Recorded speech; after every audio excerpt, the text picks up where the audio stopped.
Now, with an important warning for this summer, especially ahead of the 4th of July holiday.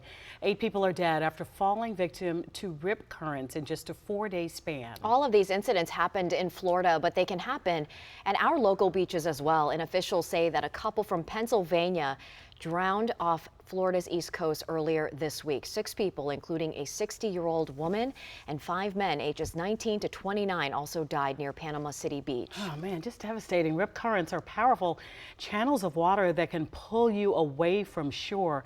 Jonathan, you have some tips to find yourself if you're trapped in a rip current. And I have a question. You might not know the answer, but I'm just going to ask you when you come on. WUSA 9 Weather Impact is sponsored by Morgan & Morgan. So we were always told where we go to the beach down south more about the undertow. Is that the same thing? That is not the rip current. The rip current actually is a full body of water along the surface that pulls you all the way out. So we call them rip tides sometimes. Not really a tide. They're actually currents that occur, and they can occur almost anywhere across our shorelines. Breakwaters can sometimes cause them. Very strong onshore winds can sometimes cause more widespread rip currents, but they can even happen on just a kind of normal day.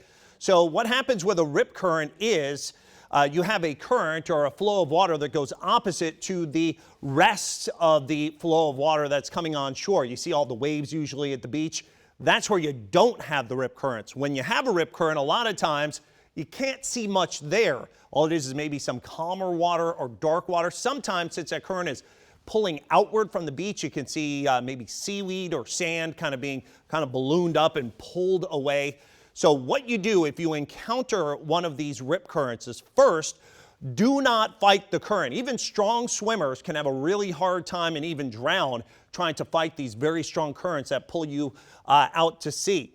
The best thing to do, actually, since it's kind of this hallway of water, if you will, that's pulling you out, and it's kind of only very narrow, you swim parallel to the shoreline. Eventually, you're going to get out of the rip current and back into the normal onshore flow of the waves, and that'll bring you back to shore. So if you can't escape, if it's too wide or you're too not strong of a swimmer, if you will, you can float or tread water until you can either get help or escape the current.